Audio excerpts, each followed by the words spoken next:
The topic I researched was the concentration camp Theresienstadt. Theresienstadt, also known as Terezin, was unlike any other concentration camp that was ever open. There's a plethora of reasons as to why it was so different from other camps, and I'll be highlighting 3 of those in my presentation. Theresienstadt was unique because the residents were mostly artists, there was a strong cultural life, and the Nazis used the camp to put to rest suspicions that the Jews were being killed. The image on the left is a map of what Theresienstadt would look like from an aerial view. One of the main aspects of Theresienstadt that made it so unique was the residents, because the camp specifically housed artists, intellectuals, politicians, and the elderly.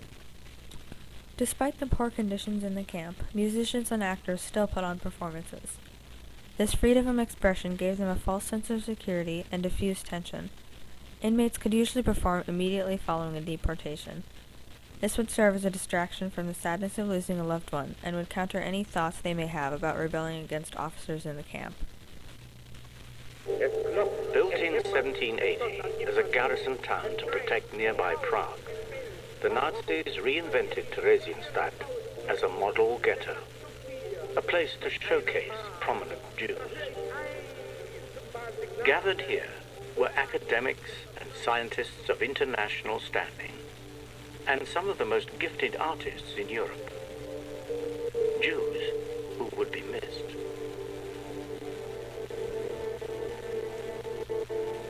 The Nazis even sold the privilege of living in their paradise ghetto.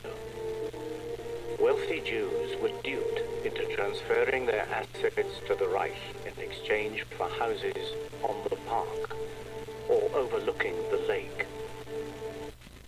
Another reason Theresienstadt was so unique was that the inmates there had a very developed cultural life. The picture on the right shows a scene from the children's opera Brundibar. There were many painters who created pieces while in Theresienstadt, and more than 2,300 lectures were given by professors over the 3.5 years the camp was open. There was a library with over 10,000 books. Theresienstadt was also the only camp where religion could be practiced with little to no interference. The 2 sketches on the right were done by an artist in Theresienstadt. Lastly, Theresienstadt was very different from the other camps because the Nazis used it to put to rest the world's cynicism or skepticism about the treatment of Jews. In 1944, the Danish Red Cross and the International Red Cross scheduled a visit to Theresienstadt to make sure the Jews were being treated humanely. The Nazis deported 7,503 people to Auschwitz to make the camp appear less crowded. This picture shows the pool that the inmates had to dig for themselves before the Red Cross arrived. The goal was to make Theresienstadt appear inviting and family-friendly.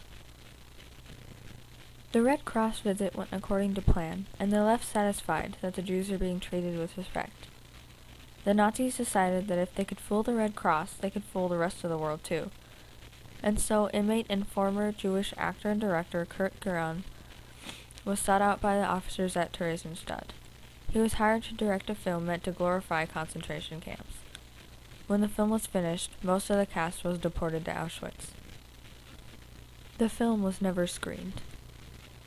Theresienstadt was unique because the residents were mostly artists, there was a strong cultural life, and the Nazis used the camp to put to rest suspicions that the Jews were being killed. Even with its extremely poor living conditions, Theresienstadt was probably the closest thing there was to a thriving Jewish community in the Holocaust.